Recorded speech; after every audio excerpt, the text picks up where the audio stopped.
Alors bonjour à tous, j'espère que vous allez bien. On se retrouve aujourd'hui pour une nouvelle vidéo où je vais vous présenter cette Orient Mako 2. Je précise que cette montre ne m'appartient pas, alors je remercie vraiment la personne qui me l'a prêtée gentiment du coup, puisque c'est ce qui me permet de vous la présenter dans la vidéo d'aujourd'hui. Et ensuite, avant de commencer cette vidéo, si ce n'est pas déjà fait, n'hésitez vraiment pas à vous abonner à la chaîne YouTube parce que c'est ce qui me permet de rester motivé et de continuer de poster de nouvelles vidéos. Et vous, de votre côté, ça vous permettra de recevoir des notifications et être averti à chaque fois qu'une nouvelle vidéo arrive. Il y en a beaucoup qui sont en préparation, donc surtout, n'hésitez pas. Alors, on va parler un petit peu de ce modèle. Donc, c'est une Orient Mako 2. Orient qui est une marque japonaise qui est malheureusement relativement peu connue en Occident, mais qui est vraiment très populaire au Japon. C'est au même niveau que des marques comme Seiko ou Citizen. Je ne sais pas vraiment pourquoi en Europe et en Occident, même d'une manière générale, on en parle si peu. C'est dommage parce que c'est une marque qui mériterait d'être beaucoup plus connue. Elle est notamment vraiment très respectée au Japon et elle propose l'un des meilleurs ratios qualité-prix du marché, en incluant également les autres marques japonaises. Donc c'est vraiment une très bonne marque. Elle est surtout connue d'une part pour ses montres de plongeux, justement, comme cette Orient Mako, avec les références comme les Mako, les Kamatsu, etc. Mais également pour des montres avec un style un peu plus habillé, comme les Orient Bambino. Si jamais vous voulez rechercher une montre habillée pas très chère, justement, n'hésitez pas à regarder chez Orient ce qu'ils font. Les Orient Bambino sont vraiment très belles. Et donc c'est une des marques japonaises qui propose parmi les meilleurs ratios qualité-prix quand on parle de mouvements automatiques. Ils ont leur propre mouvement manufacture d'ailleurs, Orient, les mouvements Epson qu'ils fabriquent comme Seiko, comme Citizen.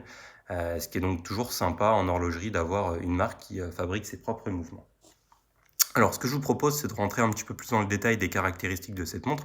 Déjà, on va parler de cette dimension. Alors, donc, on est sur une montre qui est sur un diamètre de 42 mm, donc ce qui est la taille plutôt commune pour la plupart des plongeuses comme celle-ci. Ni trop grand, ni trop petit, c'est la taille la plus classique. On est sur un entrecorne donc pour la largeur du bracelet de 22 mm, ce qui est un petit peu grand. Personnellement, moi, je préfère le 20 mm, c'est beaucoup plus facile pour changer de bracelet parce que c'est la taille qu'on trouve la plus souvent. Et 22, c'est un petit peu large quand même sur le poignet, vous le verrez tout à l'heure quand je la porterai. Mais je trouve voilà, que ça fait un peu trop épais. Après, ça dépend évidemment de la taille de son poignet. Mais voilà, 20 pour moi, c'est un petit peu plus optimal. On est sur un corne à corne de 46 mm, donc le log-to-log, ce qui est plutôt contenu pour un boîtier de 42 mm, ce qui fait que cette montre, du coup, est relativement portable pour beaucoup de poignets, même des poignets un peu plus fins. Parce que normalement, quand on est sur du 42 de diamètre, on est plutôt sur des cornes à corne autour de 50. Donc du coup, cette montre passera bien sur beaucoup de poignets.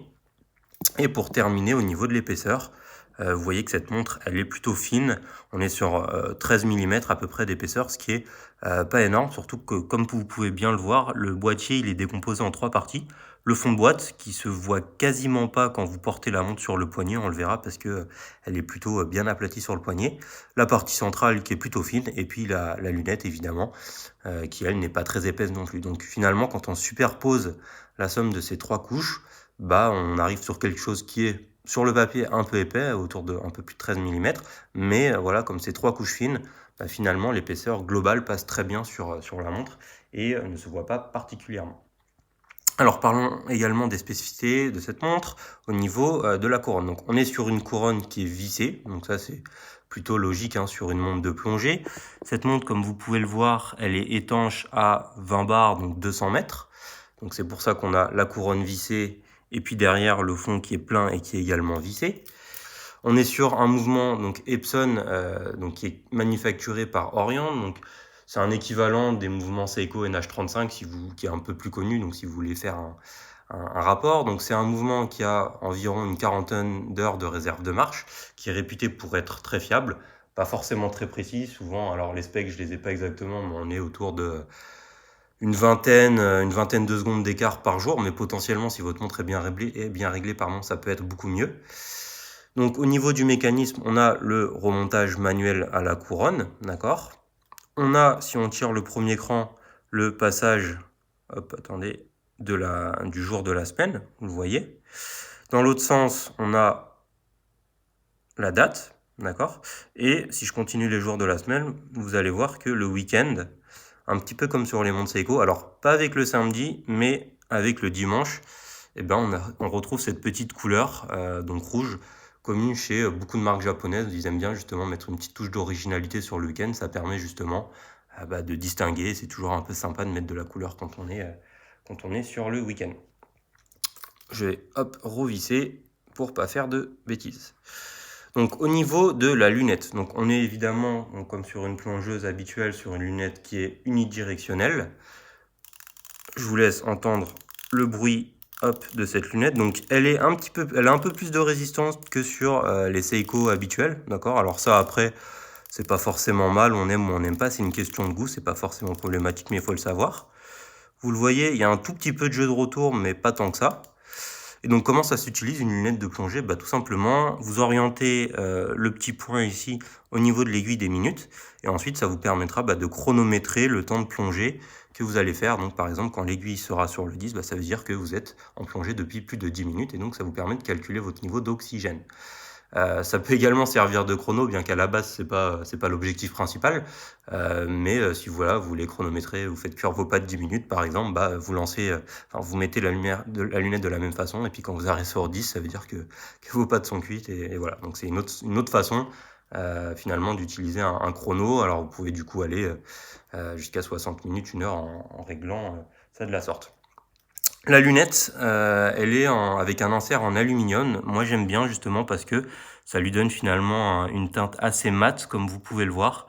Je suis pas fan de la céramique, moi, même si c'est un parce que c'est très brillant, alors que ici, cet aspect mat et je trouve plus joli. Donc on est sur une lunette qui est dite Pepsi pour ne pas emprunter le vocabulaire de Rolex, mais bon, il n'y a pas de raison, il n'y a pas que Rolex qui a le droit d'avoir ces petits surnoms. Donc Pepsi parce qu'elle est en couleur bleu foncé et puis rouge. On peut voir, moi j'aime bien, justement c'est assez classique des divers, mais sur la face centrale, quand on regarde la lunette de face, il y a cette petite cannelure qui dépasse, qu'on ne retrouve pas sur toutes les montres de plongée, mais moi c'est quelque chose que j'aime beaucoup. Vous pouvez voir qu'au niveau de la couronne, donc, elle est signée, Orient, avec le logo, les 2 lions classiques. Et si je zoome un peu plus sur le cadran, donc vous avez un verre saphir qui laisse apparaître, donc un rayable, qui laisse apparaître un beau cadran bleu soleillé. Alors cette montre, elle existe en différentes couleurs. J'ai pas toutes les couleurs en tête, mais je trouve que ce cadran bleu soleillé est très beau et se marie bien du coup avec cette lunette Pepsi. Voilà, vous voyez à la lumière, il prend des beaux reflets. Alors là, il n'y a pas vraiment de soleil vu que je tourne en intérieur, mais c'est quand même un beau cadran. Et tous les index, donc des heures, ils sont appliqués, c'est-à-dire qu'ils sont en 3 dimensions. Vous le voyez, qui sont cerclés, donc entourés avec de l'acier inoxydable, donc ça fait ressortir la couleur crème. Et puis évidemment sur ces index, il y a de l'alume qui est appliquée. Alors l'alume de chez Orient, je la connais pas bien, je sais pas si elle est aussi performante que l'alume de chez Seiko, mais en tout cas, je pense que pour une plongeuse, normalement, il y a quand même un critère minimum pour que ça se voit bien du coup sous l'eau en profondeur. Je vais passer la montre au poignet pour que vous voyez ce que ça donne.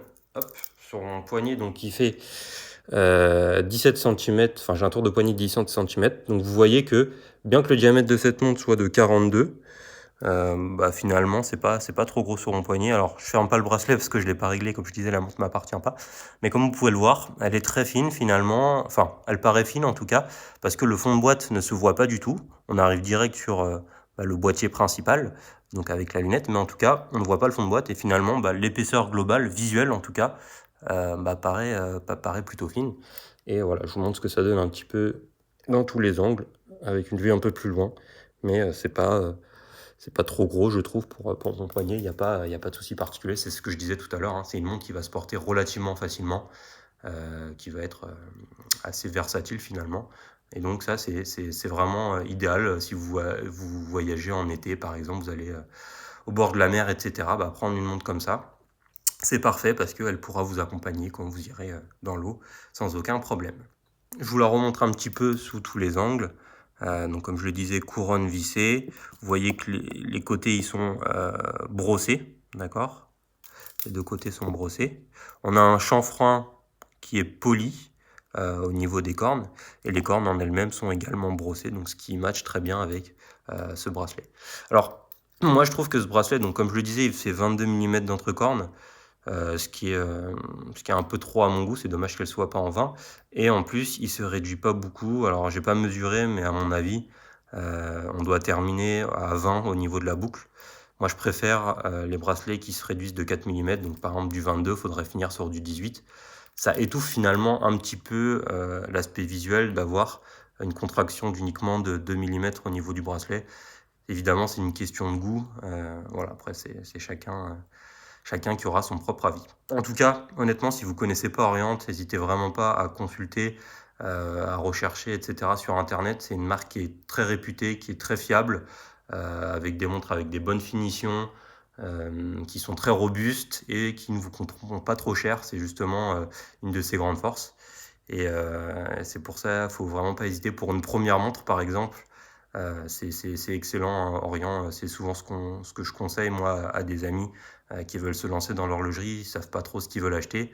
Au début, ça ne sert à rien de dépenser beaucoup d'argent, surtout quand on ne sait pas forcément ce qu'on veut. Et en général, quand vous achetez du Orient, mais c'est également vrai pour Seiko, etc., ou toutes les montres japonaises d'une manière générale, vous ne pouvez pas trop vous tromper. Et puis si vous vous trompez, au pire des cas, ça ne vous coûtera pas forcément trop cher. Écoutez, j'espère que cette vidéo vous aura plu et je vous dis à très bientôt pour une prochaine vidéo. Allez, ciao tout le monde.